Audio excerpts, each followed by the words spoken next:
ब्रिजपाल गांव में एक बड़ा ही धनी सेठ धनपत रहता था, लेकिन स्वभाव से वो बड़ा ही कंजूस था। सेठ की राशन की दुकान थी। एक दिन धनपत सेठ पास के ही गांव में किसी काम से गए थे। काम खत्म होने के बाद वो जब अपने गांव वापस आ रहे थे तो उनको बड़ी तेज भूख लगी। उस जंगल में कड़कड़ाती धूप में उन्हें कुछ भी खाने को नजर नहीं आ रहा था।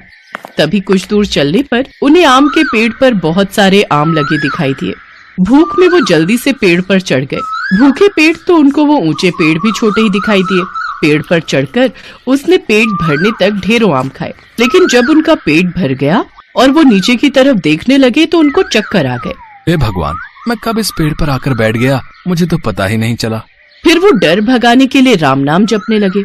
बड़ी हिम्मत करके वो एक कदम नीचे उतरते, फिर कहते राम राम राम राम। थोड़ा सा वो फिर नीचे उतरते और फिर कहते राम राम राम राम।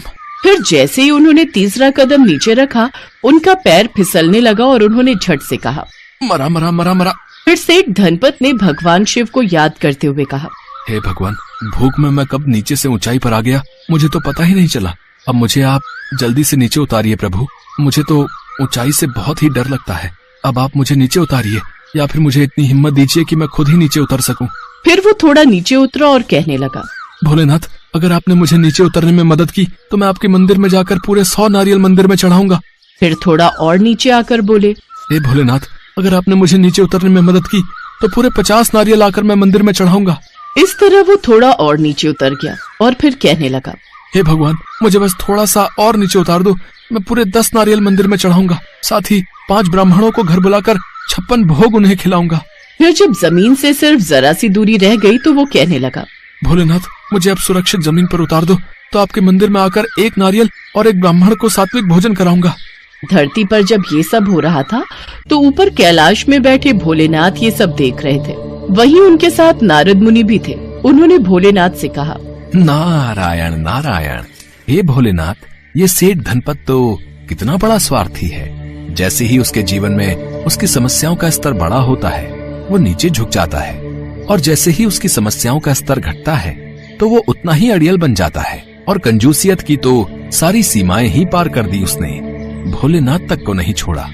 नारद, इंसान को उसके कर्म करने के पीछे जो मंशा छुपी हुई होती है उसके आधार पर फल मिलता है, न कि उसके दिखावे के कर्म के आधार पर। अभी आप आगे आगे देखिए, आप सब समझ जाएंगे। सेठ धनपत घर आकर अपनी पत्नी सरला को सारी बात बताता है। अगले दिन सुबह वो दोनों मंदिर के लिए निकल पड़े। मंदिर पहुंचते ही फूल, माला, नारियल, अगरबत्ती आदि की दुकानें मंदिर के बाहर लगी हुई थी। तभी एक दुकानदार ने उससे कहा, सेठ जी, अगर आप मंदिर जा रहे हैं तो जितनी भी आवश्यक पूजा सामग्री है वो आप मुझसे ले लीजिए। नहीं नहीं, इस सब की कोई जरूरत नहीं है, मैं नारियल अपने साथ लाया हूँ। लेकिन सुनिए, ये भाई साहब सही कह रहे हैं, सिर्फ नारियल ही चढ़ाएंगे क्या? आप पूजा की पूरी थाली ही बनवा लेते।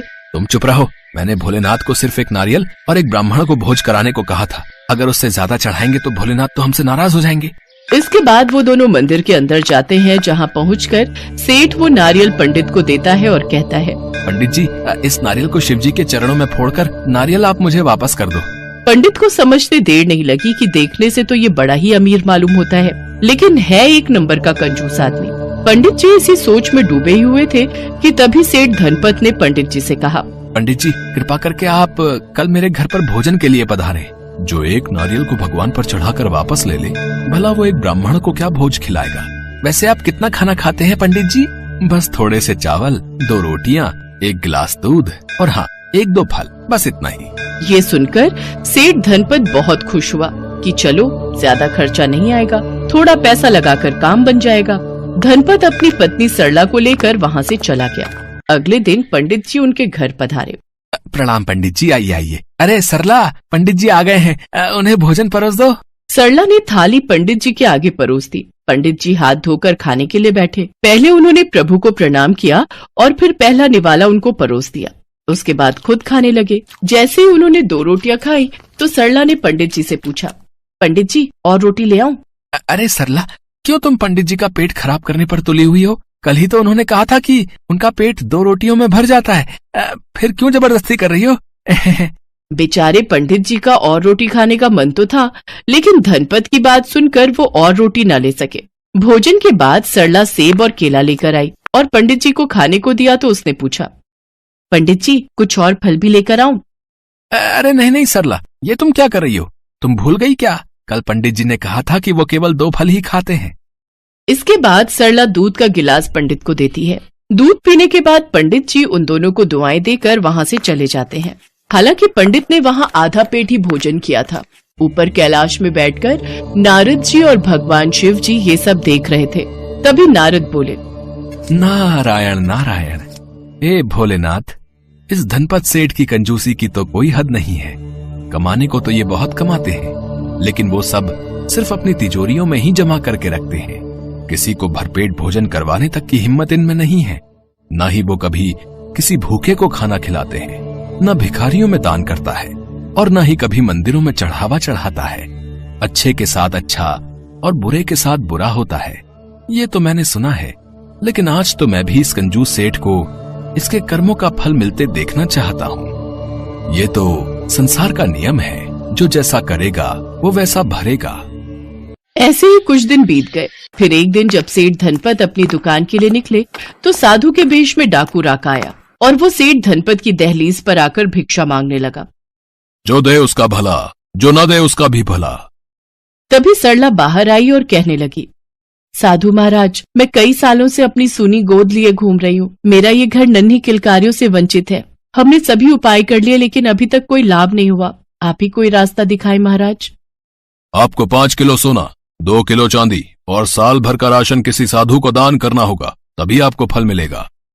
माँ बनने के सुख के लिए सरला ने अपनी तिजोरी से सोने के गहने, चांदी और ढेरों नोट एक थैले में भरकर उस साधु के सामने रख दिए। महाराज, आप एक साधु हैं और ये सभी दान आप स्वीकार कीजिए। साथ ही हमें आशीर्वाद दीजिए कि हमें एक बच्चा हो जाए। साधु के भेष में आए उस डाकू ने तुरंत वो थैला उठाया और उसे लेकर रफू चक्कर हो गया। रात को जब सेठ धनपत घर आए तो उन्होंने सरला को एक किस्सा बताया। आज जब मैं दुकान से घर आ रहा था तो मैंने 2 डाकुओं की बात सुनी। वो आपस में बात कर रहे थे कि ब्रिजपाल गांव में आज लूट कर तो मजा ही आ गया। न जाने वो लुटेरे किसको लूट कर चले गए। क्या तुम्हें इस बारे में कोई जानकारी है? जी, क्या लूट कर ले गए वो लोग? वो दोनों बात कर रहे थे कि उन्हें कोई बेवकूफ औरत मिल गई थी, जिसने अपने हाथों से उन्हें एक थैले में सोना चांदी और रुपए दिए हैं। पता नहीं किसने ऐसा पाप कर्म किया है इस गांव में, जो कि वो घर खुद ही लूटने को तैयार हो गया और सारा माल उन डाकुओं के हाथ लग गया।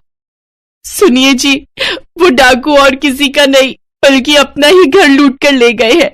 और वो बेवकूफ औरत पुत्र की चाह में साधु के भेष में डाकुओं को पहचान न पाई और उसकी बातों में आकर तिजोरी में से सारा कीमती माल 2 थैलों में भरकर उसे दे दिए।